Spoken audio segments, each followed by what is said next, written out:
শুভেন্দু অধিকারী মহাশয় বিজেপি মুসলমানদেরকে টাইট দিতে চাইছে, কিন্তু ব্যাপারটা হচ্ছে মুসলিমদেরকে টাইট দিতে গিয়ে হিন্দু ভাইরাও আজকে ক্ষতিগ্রস্ত হচ্ছে।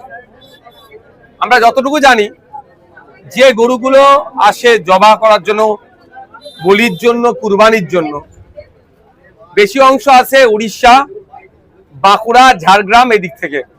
সেই কারা লালন পালন করে, কারা বড় করে, দেখলে দেখা যাবে 80% আমার নন মুসলিম ভাইরা পড়ি।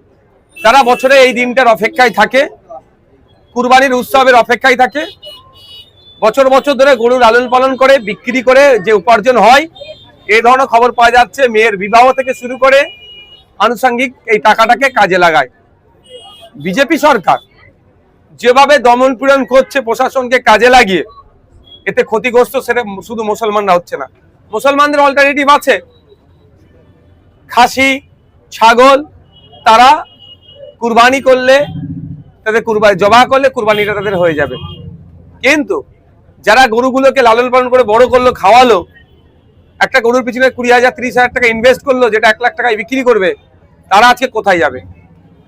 এই চিন্তায় চিন্তিত হয়ে ভাঙড় বিধানসভায় বামুনিয়া গ্রামে আপনি যেটা বলছেন হার্ট অ্যাটাকও করেছে, তা নাকি বেশ কত টাকা লোনও আছে, অনেকেই ধরনের আছে। তারা এখন কোথায় যাবে? এখন দেখার বিষয় যে 1950 সালে যে আইন আছে, সেই আইনের 12 নম্বর ধারাটাকে উল্লেখ করে রাজ্য সরকার ছাড় দেয় কি দেয় না, সেই মর্মে আমি দ্বারস্থ হচ্ছি তাদের কাছে হব। আমি আশা করব সেটা ছাড় দেবে। মানুষের রুজি রুটি এখানে যুক্ত হয়ে আছে। প্রায় 2 থেকে 250 কোটি টাকার একটা আরো উপরে হবে এটা বিজনেস, যার 70% কিন্তু কন্ট্রোল করতো আমার হিন্দু সমাজের ভাইরা।